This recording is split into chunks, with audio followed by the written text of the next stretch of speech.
1984, George Orwell. Parte 1. Era um dia frio e luminoso de abril, e os relógios davam 13 horas. Winston Smith, queixo enfiado no peito, no esforço de esquivar-se do vento cruel, passou depressa pelas portas de vidro das mansões Victory, mas não tão depressa que evitasse a entrada de uma lufada de poeira arenosa junto com ele. O vestíbulo cheirava a repolho cozido e a velhos capachos de pano trançado. Numa das extremidades, um pôster colorido, grande demais para ambientes fechados, estava pregado na parede. Mostrava simplesmente um rosto enorme, com mais de 1 metro de largura. O rosto de um homem de uns 45 anos, de bigodão preto e feições rudemente agradáveis. Winston avançou para a escada. Não adiantava tentar o elevador. Mesmo quando tudo ia bem, era raro que funcionasse. E agora a eletricidade permanecia cortada enquanto houvesse luz natural. Era parte do esforço de economia durante os preparativos para a Semana do Ódio.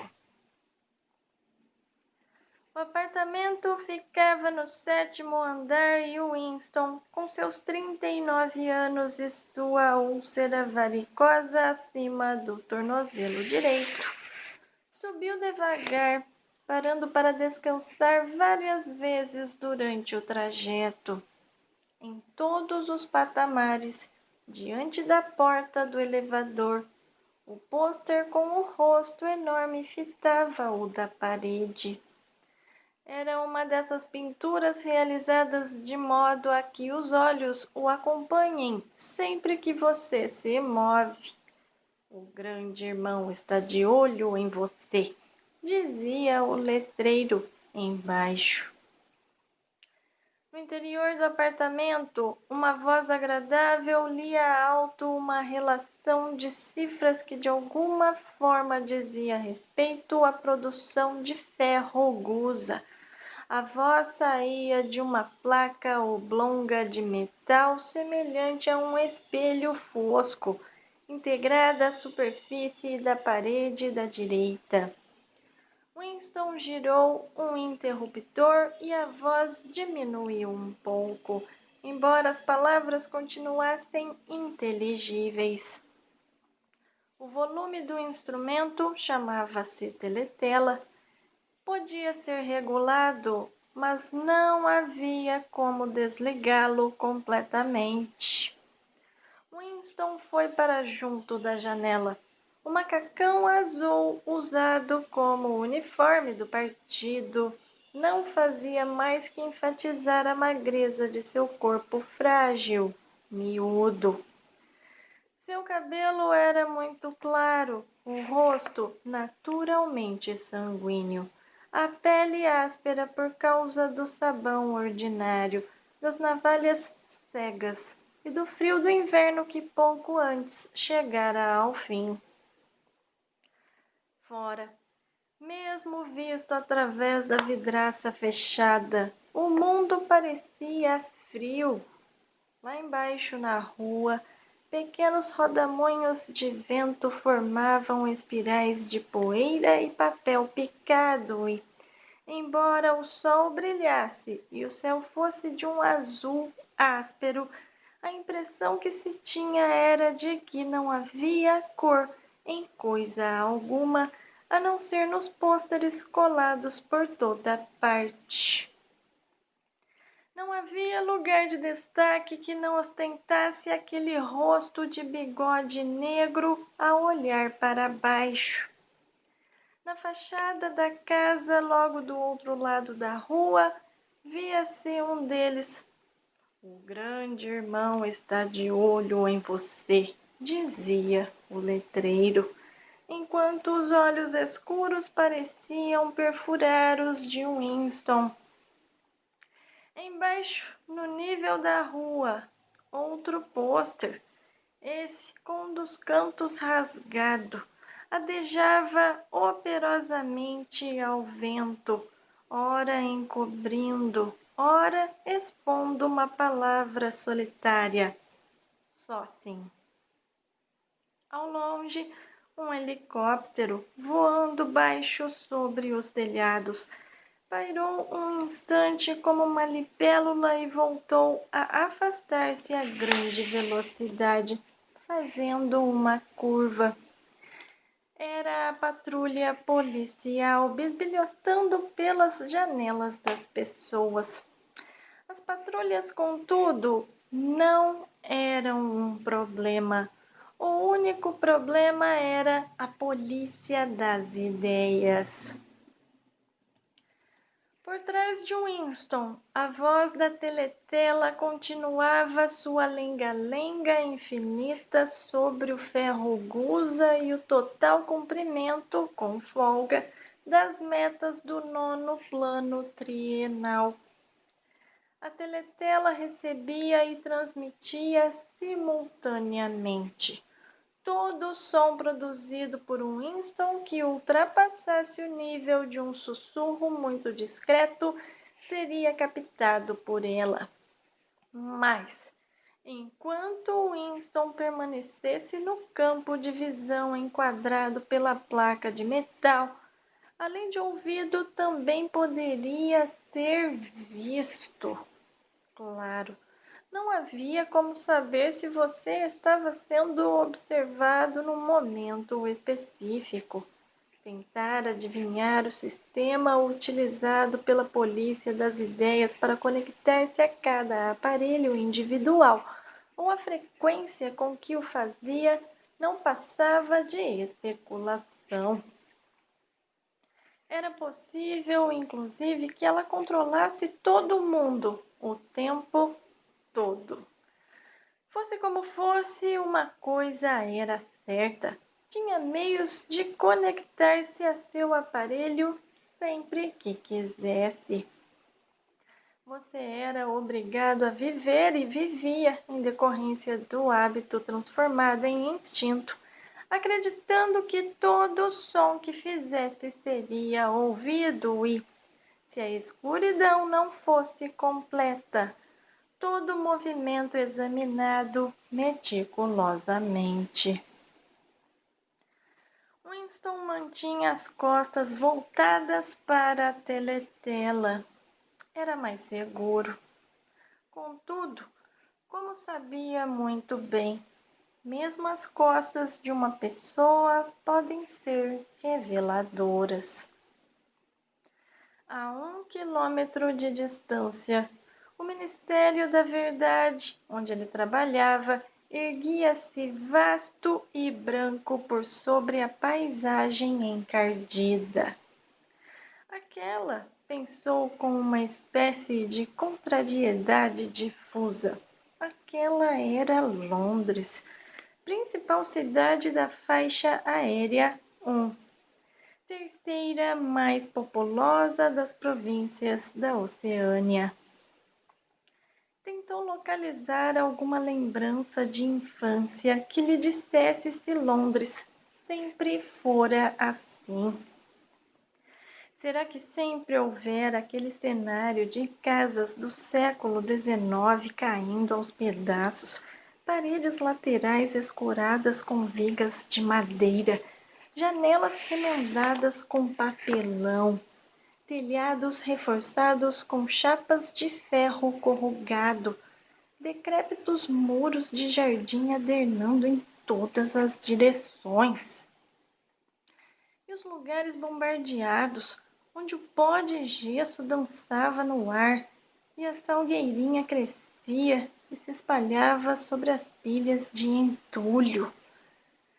E os locais onde as bombas haviam aberto clareiras maiores e onde tinham brotado colônias sórdidas de cabanas de madeira que mais pareciam galinheiros? Não adiantava. Ele não conseguia se lembrar. Tudo que lhe ficara da infância era uma série de tableaux superiluminados, desprovidos de paisagem de fundo e quase sempre ininteligíveis. O Ministério da Verdade, Miniver, em nova fala, era extraordinariamente diferente de todos os outros objetos à vista. Era uma enorme estrutura piramidal de concreto branco cintilante, erguendo-se terraço após terraço, 300 metros espaço acima. Do lugar onde Winston estava, mal dava para ler, escarvados na parede branca em letras elegantes, os 3 slogans do partido. Guerra é paz. Liberdade é escravidão. Ignorância é força. Comentava-se que o Ministério da Verdade continha 3.000 salas acima do nível do solo e ramificações equivalentes abaixo. Em Londres havia somente 3 outros edifícios de aparência e dimensões equivalentes. Eles tinham o efeito de reduzir tão drasticamente a arquitetura circundante que do telhado das mansões Victory era possível avistar os 4 ao mesmo tempo. Eram as sedes dos 4 ministérios entre os quais se dividia a totalidade do aparato governamental. O Ministério da Verdade, responsável por notícias, entretenimento, educação e belas artes. O Ministério da Paz, responsável pela guerra. O Ministério do Amor, ao qual cabia manter a lei e a ordem. E o Ministério da Pujança, responsável pelas questões econômicas. Seus nomes em nova fala: Miniver, Minipaz, Minamor e Minipuja. Desses, o realmente apavorante era o Ministério do Amor. O edifício não tinha nenhuma janela. Winston nunca entrara no Ministério do Amor. Nunca chegara nem a meio quilômetro de distância. Era impossível entrar no prédio sem uma justificativa oficial. E mesmo nesses casos, só transpondo um labirinto de novelos de arame farpado, portas de aço e ninhos ocultos de metralhadora. Mesmo as ruas que levavam até as barreiras externas eram percorridas por guardas com cara de gorila, vestindo fardas negras e armados de cacetetes articulados. Winston virou-se abruptamente. Compusera a própria fisionomia de modo a ostentar a expressão de tranquilo otimismo que convinha ter no rosto sempre que se encarasse a teletela. Atravessou a sala e entrou na minúscula cozinha. Para poder sair do ministério naquele horário, sacrificara o almoço na cantina. Sabia que o único alimento existente na cozinha era um naco de pão escuro, que só seria consumido no café da manhã do dia seguinte. Tirou da prateleira uma garrafa de líquido incolor com uma simples etiqueta branca onde se lia Gin Victory. A bebida exalava um odor oleoso enjoativo semelhante ao da aguardente de arroz dos chineses. Winston serviu-se de pouco menos de uma xícara de chá. Preparou-se para o impacto e engoliu o líquido como quem toma uma dose de remédio. No mesmo instante, seu rosto ficou rubro e lágrimas começaram a escorrer-lhe dos olhos. A substância parecia ácido nítrico, e ao engoli-la, a pessoa tinha a sensação de receber um golpe de cacetete na nuca. Logo em seguida, porém, a ardência no ventre esmoreceu e o mundo começou a parecer mais prazeroso.